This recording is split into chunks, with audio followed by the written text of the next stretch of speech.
자, 여러분 안녕하십니까? 김윤석입니다. 자, 이번 시간에는 우리 지난 시간에 이어서 납세무자에 대해서 계속 알아보도록 하겠습니다. 자, 취득세 납세 의무자. 자, 이 부분은 우리가 취득 형태별로 좀 살펴볼 필요가 있는데요. 자, 우리 취득세는 취득 행위를 하는 자가 납세무자 된다. 이렇게 지난 시간에 설명을 드렸었죠. 그러면 최초로 취득하는 자가 우리가 원시 취득자가 있고, 그 다음에 두 번째는 승계 취득자가 있겠죠. 그 다음에 세 번째는 간주 취득자가 있겠습니다. 그러면 원시 취득자라고 한다면 예를 들어서 우리가 건물을 신축을 했습니다. 그럼 건물을 신축했다면 건물을 이렇게 신축했으니까 이때는 누가 납세무자가 될까요? 그렇죠. 건물을 지은, 즉 건물주, 건축주가 되겠죠. 건축주가 납세무자가 되겠죠. 자, 그런데 이 건축주가 납세무자가 되는데 만약에 이 건물에 여기 공공은행이 있습니다. 요 은행이 이 건물에다가 금고를 하나 설치합니다. 금고. 그럼 이 금고를 우리는 시설물이라고 얘기를 합니다.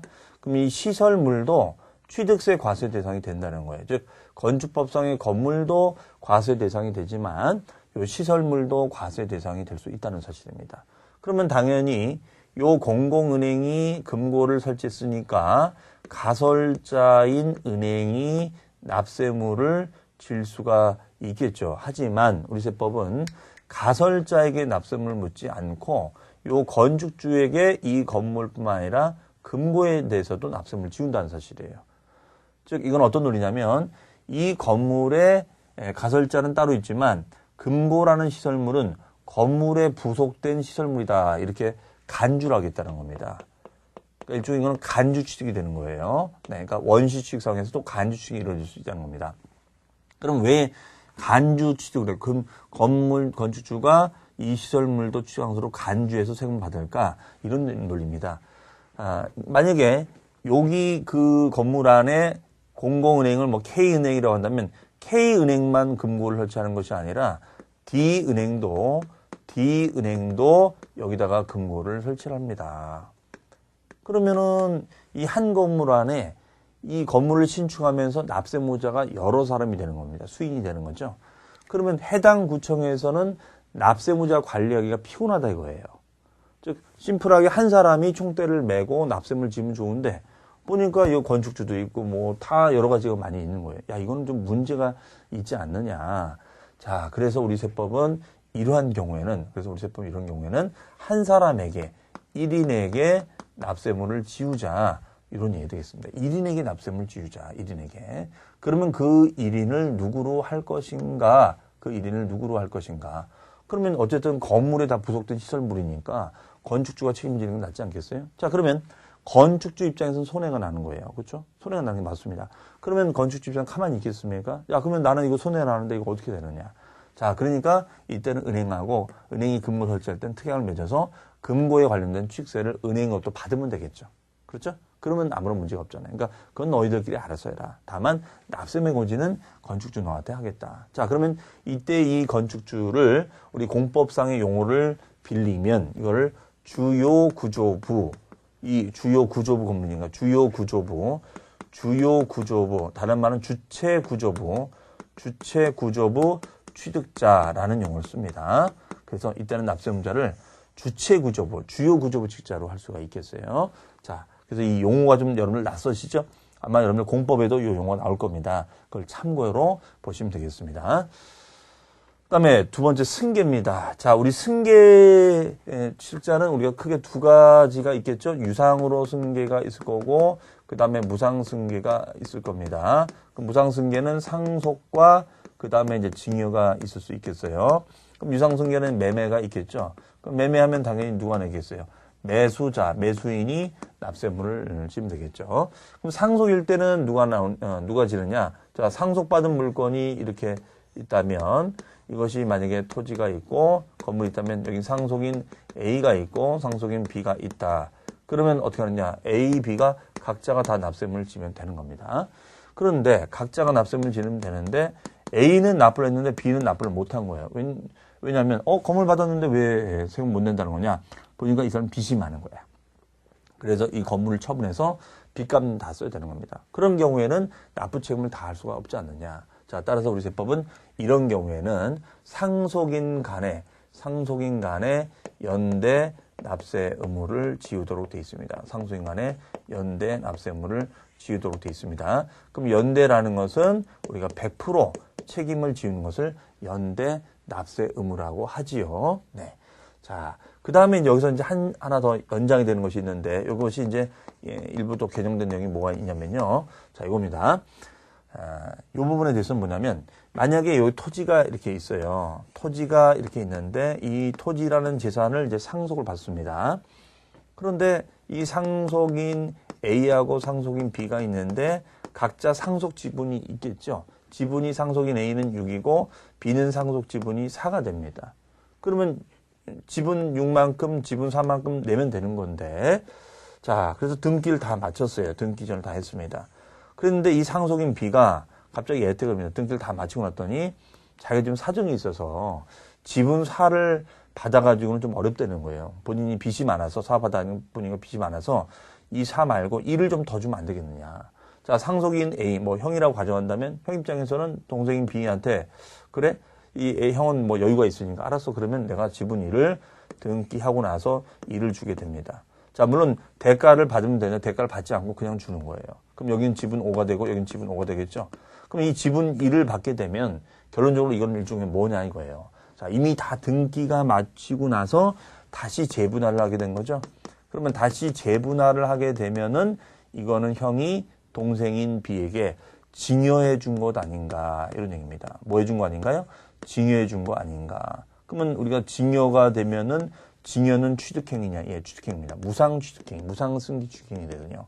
따라서 취득세 부담을 하도록 돼 있다는 것입니다.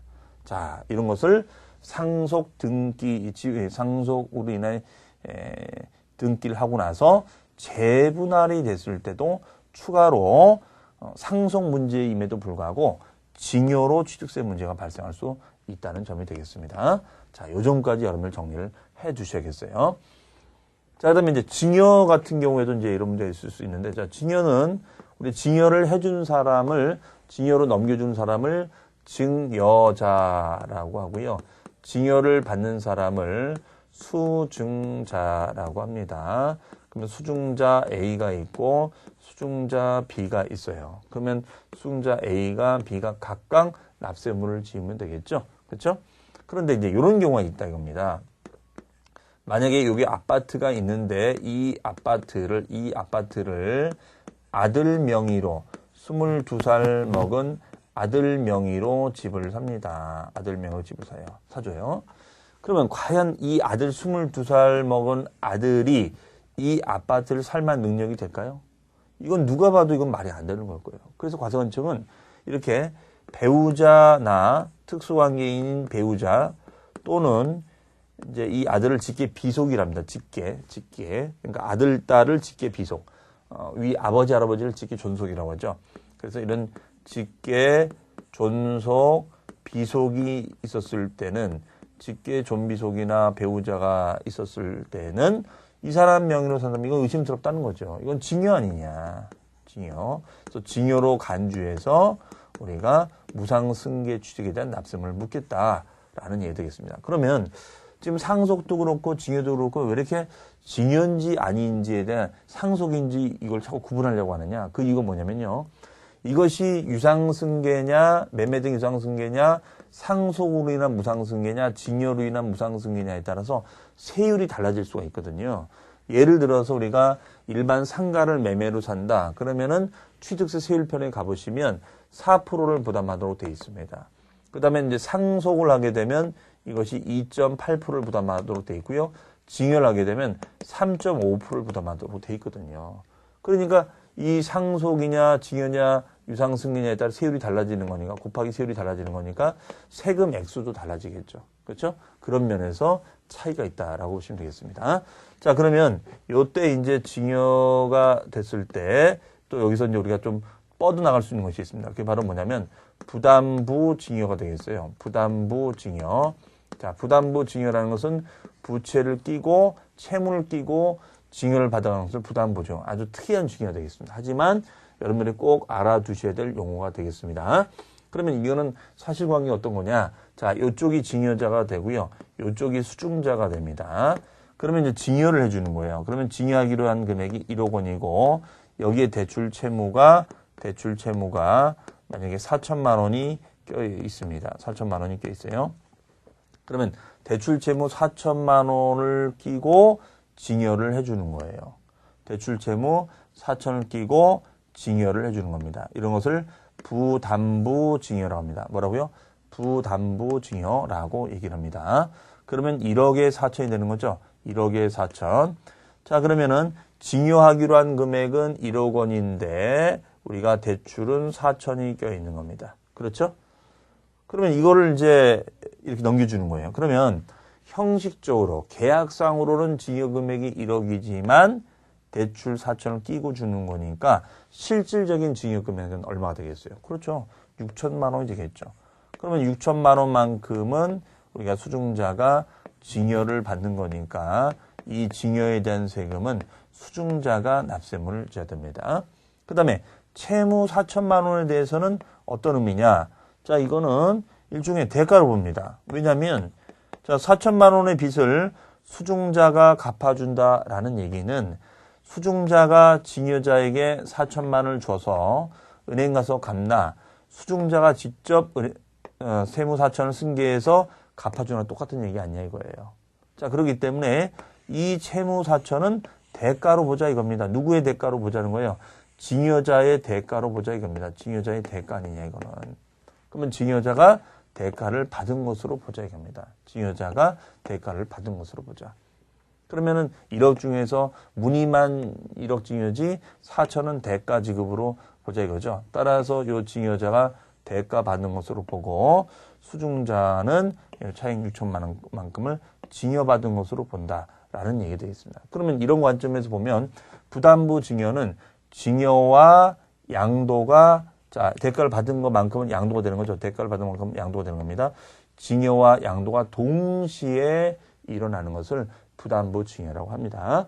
자, 그럼 취득세하고 어떤 관련성이 있느냐? 그러면 우리 취득세에서 승계 취득, 소유권을 넘겨받는 취득은 유상으로 승계받는 취득이 있고 무상으로 승계받는 취득이 있다 이렇게 했었어요. 맞죠?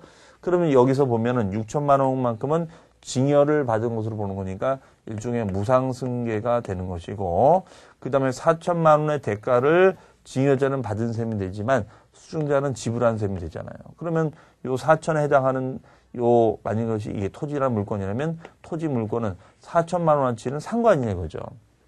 그러면 일종의 대가를 받았다는 것은 수중자 입장에서는 대가를 지불하고 산 거나 다름없으니까 무슨 취득? 유상 취득이 되겠죠. 유상 취득. 그렇죠. 유상 취득이 됩니다. 그럼 결론적으로 유상 취득과 무상 취득인 증여가 동시에 일어난다 이거죠. 자, 무상 취득인 증여와 그다음에 유상 취득이 동시에 일어난다 이겁니다. 그런데 이걸 왜 구분한다고요? 세율이 달라지니까. 유상 취득이 되면 4% 되지만 증여 등의 무상 취득이 되면 3.5% 되는 거니까 이걸 구분하는 실익이 있다 이런 얘기죠. 따라서 이런 부담부 증여는 무상 취득세 세율과 유상 취득세 세율이 동시에 발생이 된다. 자, 이런 얘기 되겠습니다. 그러니까 일반 이런 증여나 상속도 좀 이런 복잡한 부분들이 있다는 거죠. 이것이 과거에는 우리가 법령상에 명시가 안 돼 있다가 이것이 최근에 입법이 돼서 들어온 규정입니다. 이 내용까지 정리를 해 주시면 되겠습니다. 자, 그러면 이제 우리 교재를 보시면요. 가로 2번에 주체구조부의 취득이란 말이죠. 밑줄 하나 쳐놓으세요. 주체구조부의 취득.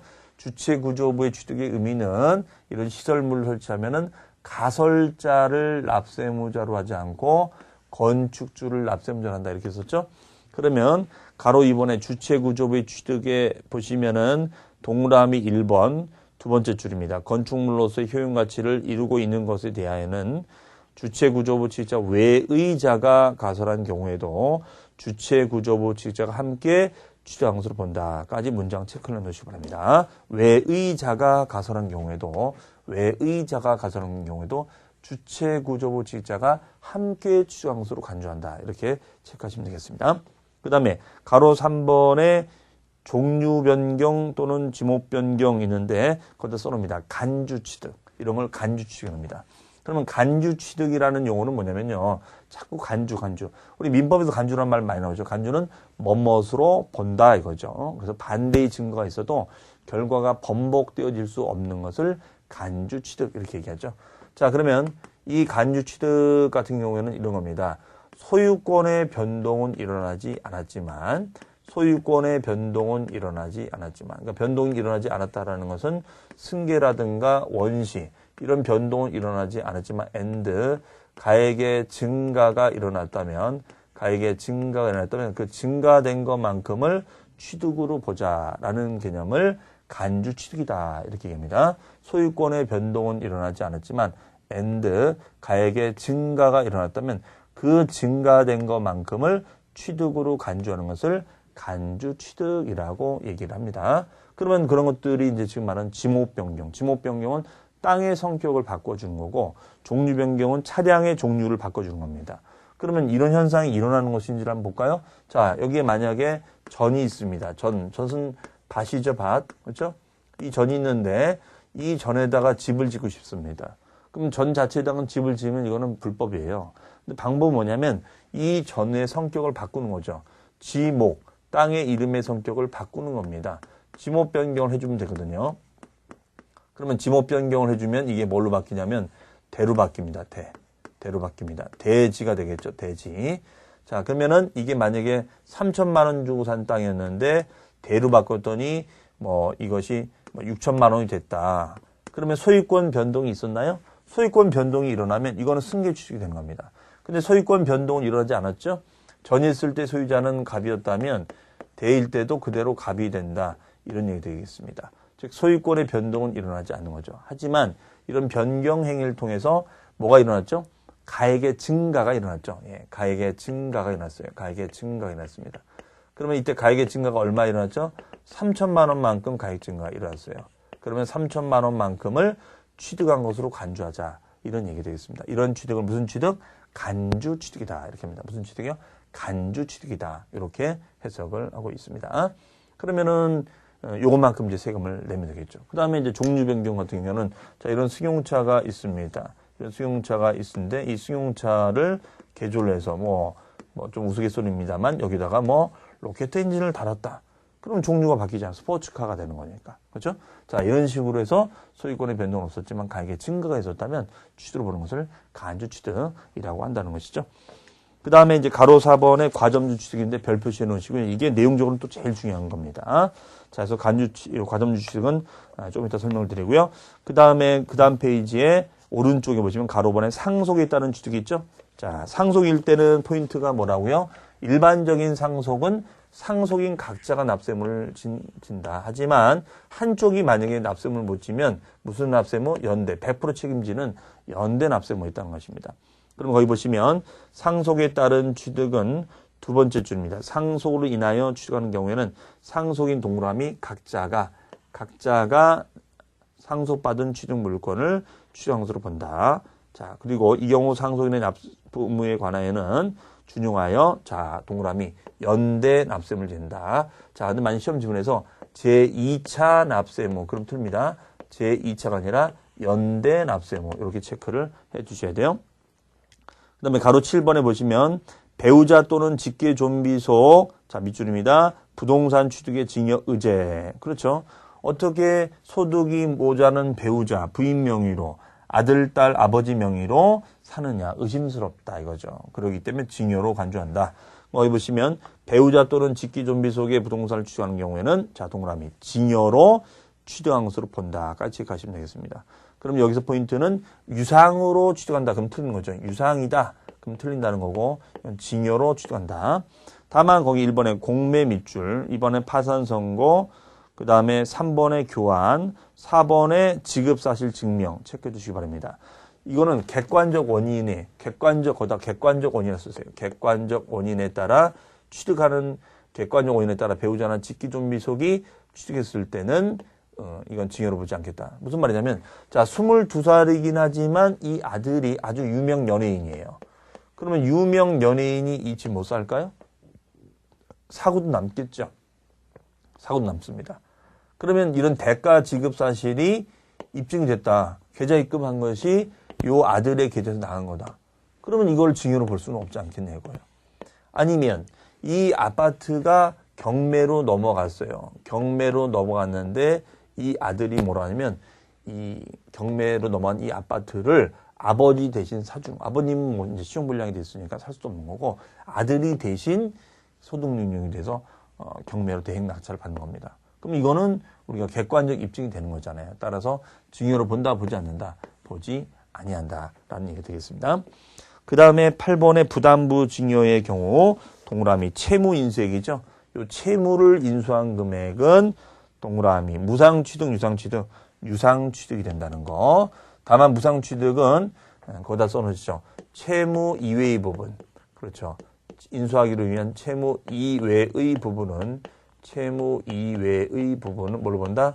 무상취득으로 본다. 이렇게 하시면 되겠죠. 채무 이외의 부분은 무상취득으로 본다. 이렇게 체크하시면 되겠습니다. 자, 그 다음 페이지에 가로 9번에 상속재산의 재분할에 따라 초과취득, 재분할 동그라미, 초과 동그라미. 자, 얘는 상속으로 인해서 이미 다 지분 결정이 됐는데 등기가 이루어지고 나서 다시 재분할을 하게 되는 거죠. 그랬을 때는 지분을 증여받은 것 아닌가.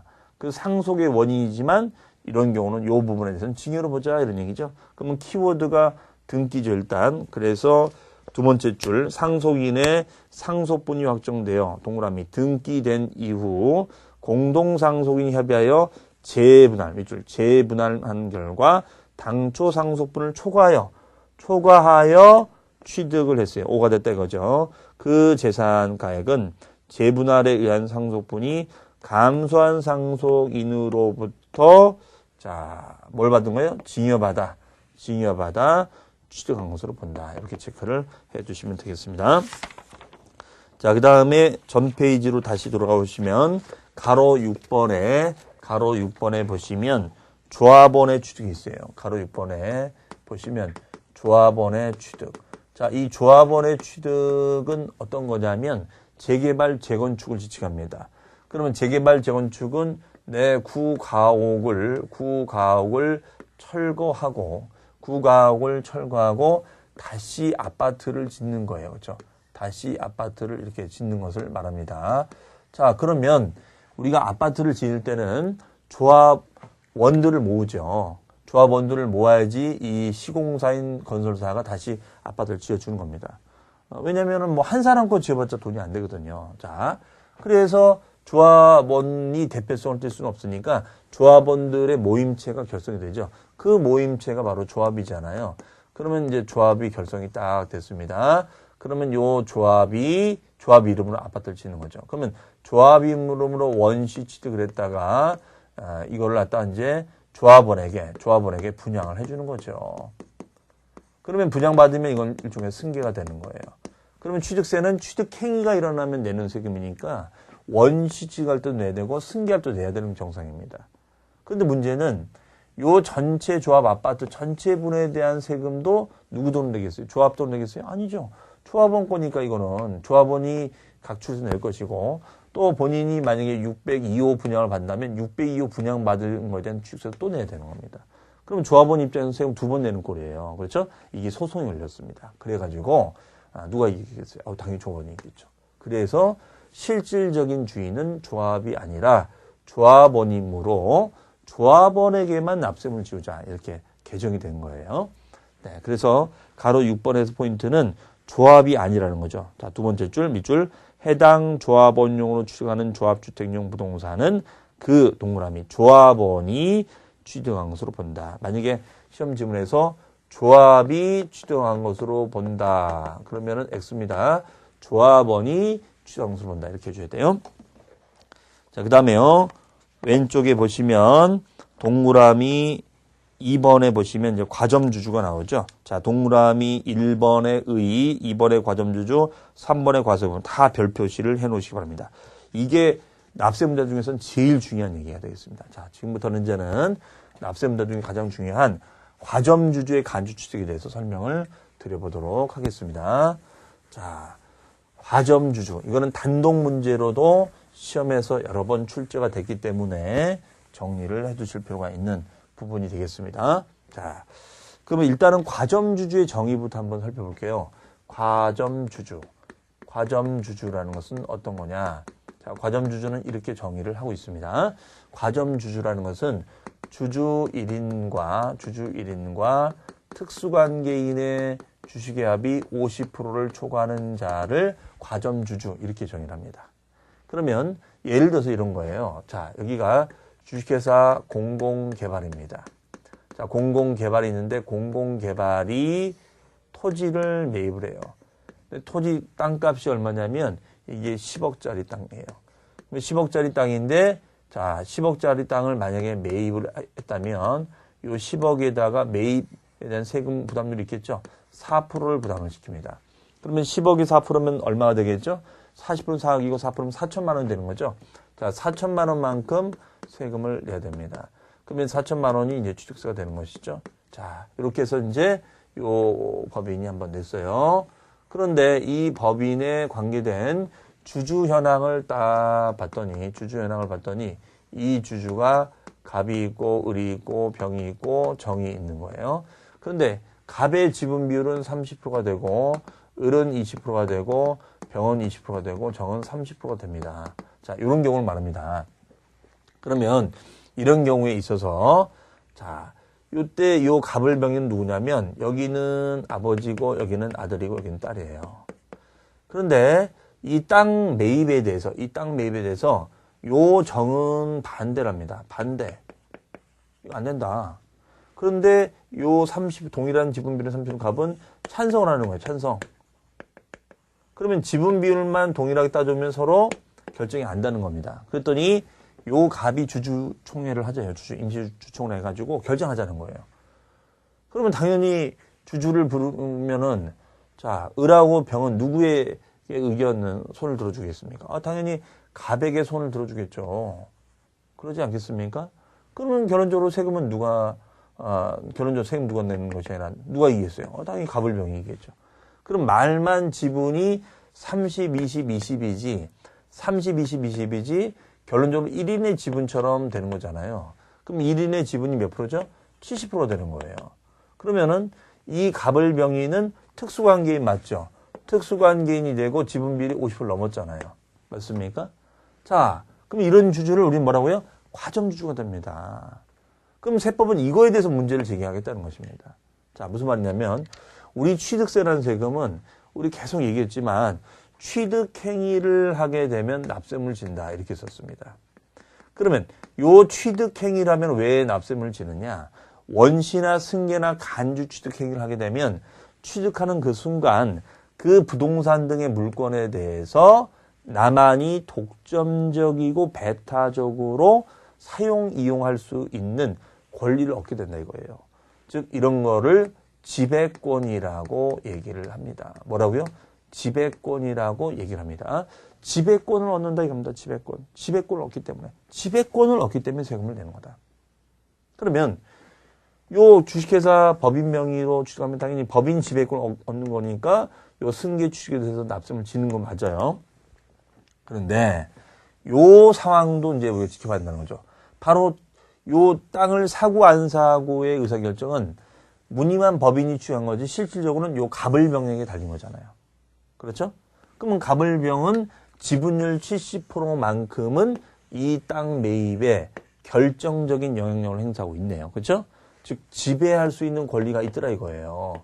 그러면 우리 세법은 요 갑을병에게도 또 취득세 부담을 씌우겠다 이런 얘기입니다.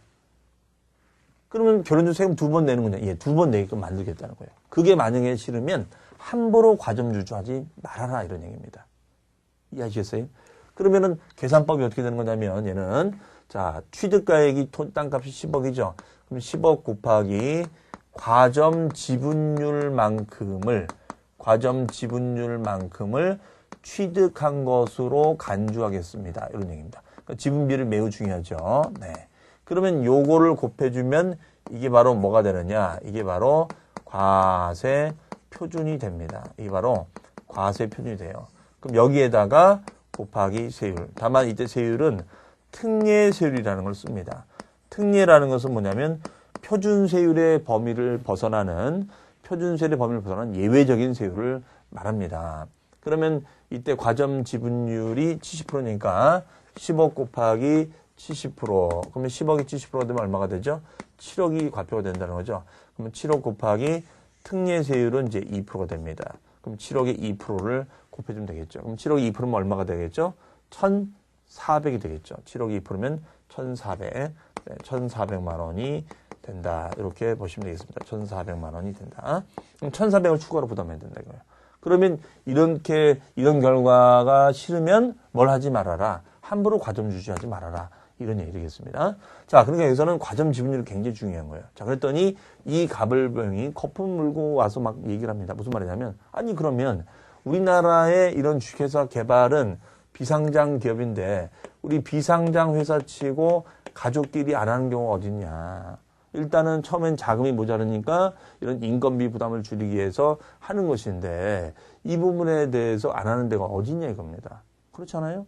자, 그러니까 당연히 우리 세법에서는 어떻게 한다는 거야. 아, 그렇다면 이 부분에 대해서 뭔가 혜택을 줘야겠구나. 그래서 과점 지분율이 돼서 과점 주주가 됐다고 해서 다 납세를 지는 것이 아니라 단 법인을 설립했을 때 과점 주주가 된 경우에 대해서는 납세무 과세를 하지 않겠다는 거예요. 아주 중요한 얘기입니다. 이거 설립 시 과점 주주는 괜찮다 이겁니다. 그러면 언제가 문제가 되는 거냐? 예를 들어서 이런 거죠. 언제가 문제가 되는 거냐면, 자, 첫 번째는 회사를 설립했을 때는 60%예요. 과점 지분율이. 자, 설립했을 땐 과세한다, 안 한다? 안 한다. 과세하지 않는다고 그랬었죠. 그런데 요 지분 비율을 늘립니다. 지분 비율을 10%를 늘려요. 그럼 몇 프로 되죠? 70%. 증자가 된 거죠, 증자. 그럼 증자가 되면 뭐가 돼요? 여기는 과점 주주. 그렇죠? 근데 이건 과세하지 않는다고 그랬잖아요. 60%에 대해서는. 하지만 지분 비율이 60% 그대로 가면 상관없는데 지분이 변동이 됐죠. 그렇죠? 이렇게 지분이 변동이 돼서 늘면 이거는 문제 삼겠다는 것입니다. 즉, 이 10%에 대해서는 과세를 하겠다라는 얘기예요. 그래서 과점에서 과점이 됐을 때는 그 증가분에 대해서는 납세분을 묻습니다. 과세를 하겠다 이렇게 합니다.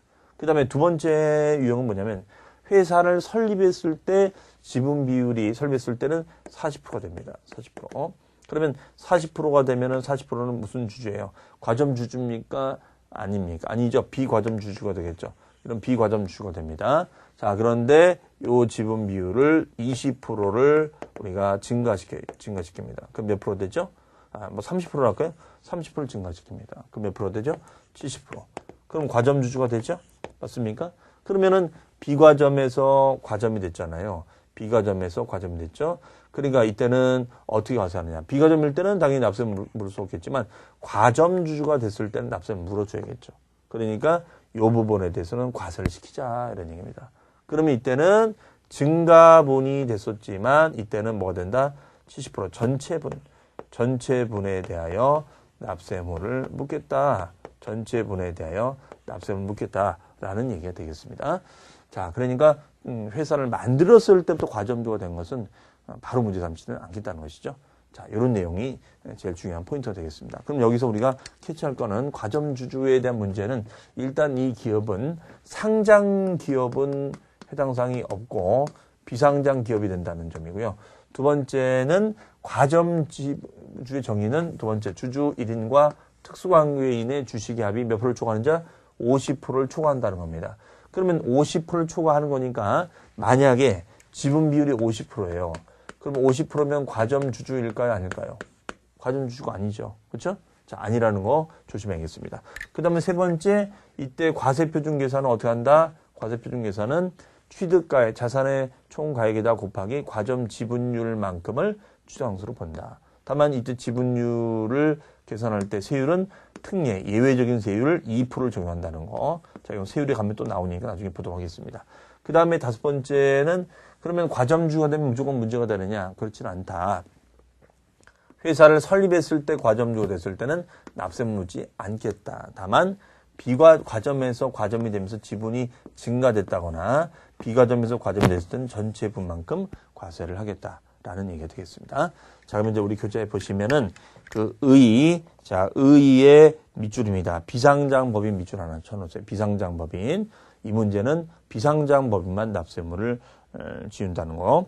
그러면은 세 번째 줄, 주식 또는 지분을 취득함으로써 과점주주가 된 경우에는 취득으로 본다. 그렇죠? 다만 그 두 번째 줄 읽어볼까요? 비상장 법인의 주식 또는 지분을 취득함으로써 과점주가 되었을 때는 그 과점주주가 해당 법인의 부동산 등을 취득. 자, 밑줄이죠. 법인 설립 시에 발행하는 주식 또는 지분을 취득함으로써 과점주가 된 경우에는, 그렇죠? 설립 시 동그라미. 설립 시에는 과세한다 안 한다? 취득으로 보지 아니한다. 그 다음에 이 경우 계속 밑줄입니다. 과점주주의 동그라미 연대 납세의무에 관하여는 이것이 이제 최근에 개정돼서 들어온 내용입니다. 과거는 연대치를 묻지 않았어요. 즉 만약에 이 세금이 1,400 나왔잖아요. 그럼 1,400에 대해서는 요 갑을병간에 더 상환의 연대 책임을 지라라는 얘기가 되겠습니다. 연대 동그라미 쳐놓으세요. 그 다음에 동그라미 2번 과점주주 정의는 주주 또는 유한책임 사원 한 명과 친족 그와 특수관계 있는 자들의 소유 주식 합계 등의 비율이 출자 발행주식 총수 또는 출자 총액의 밑줄 100분의 50을 초과, 100분의 50 초과입니다. 100분의 50 초과가 되겠네요. 그래서 100분의 50은 과점주가 아니라는 거. 그 다음에 과세 지분 최초 과점주주. 최초 과점주주는 뭐냐면 비과점이었다가 최초로 과점주가 된 겁니다. 이때는 모두가 되겠죠, 전체. 그 키워드 체크합니다. 키워드는 세 번째 줄. 최초로 동그라미 3번의 기억이 세 번째 줄입니다. 세 번째 줄 최초로 과점주주가 된 날 현재 과점주주가 소유하고 있는 법인의 주식 등을 동그라미 모두 취득한 것으로 보아 부과하자. 이런 얘기 되겠습니다. 그다음에 니은의 밑줄 기존 과점주주. 기존 과점주주라는 것은 이미 과점주주로 출발한 거죠. 이랬을 때는 늘어난 것만 과세한다. 그래서 이미 과점주주가 밑줄. 그 다음에 세 번째 줄 경우에는 밑줄. 그 증가된 지분 밑줄. 그 증가된 지분을 취득세를 부과한다. 그다음에 재차 과점주가 됐을 때 이거는 뭐냐면요. 이게 좀 혼용이 된 건데 세 번째 유형으로서 재차 과점주주는 처음에는 60%였다가 지분을 줄여서 30% 줄였다가 다시 지분을 늘려가지고 70% 된 겁니다. 그럼 과점이었다가 비과점이었다가 과점이 된 거죠. 이런 경우는 어떻게 따질 것인가? 이때는 비과점에서 과점을 따질 것인가? 과점에서 과점을 따질 것인가 이겁니다. 자, 이것은 옛날에는 상황에 따라 이 기간이 처분하고 취득한 기간이 5년 이내에는 과점에서 과점, 이후는 비과점 과점을 따졌지만 지금 무조건 과점에서 과점을 따집니다. 그러면 설사 중간에 비과점이 있다 할지라도 과점에서 과점이 뭐가 돼요? 60에서 70%니까 증가분 10%가 되겠죠. 이것만 과세하겠다는 것이 되겠습니다. 그래서 재차 과점도 됐을 때는 세 번째 줄 다시 과점주주가 된 당시 주식 등의 비율이 그 이전에 과점주주가 된 당시의 비율보다 동그라미 증가된 경우에만 동그라미 그 증가된 분을 취득으로 보아 취득세를 부과하자. 이렇게 포인트가 되겠습니다. 자, 오른쪽에 그 박스는 여러분 참고해서 보시고요. 자, 이상으로 이번 시간에는 취득세 납세의무자에 대해서 하나하나 다 살펴봤습니다. 자, 이 부분은 과거의 개정사항도 있었기 때문에 여러분들이 잘 정리해 주시고요. 특히 과점주주 정의 잘 체크를 해 주시기 바랍니다. 자, 그럼 다음 시간에는 과세 대상 주제부터 여러분 살펴보도록 하겠습니다. 자, 수고 많으셨습니다.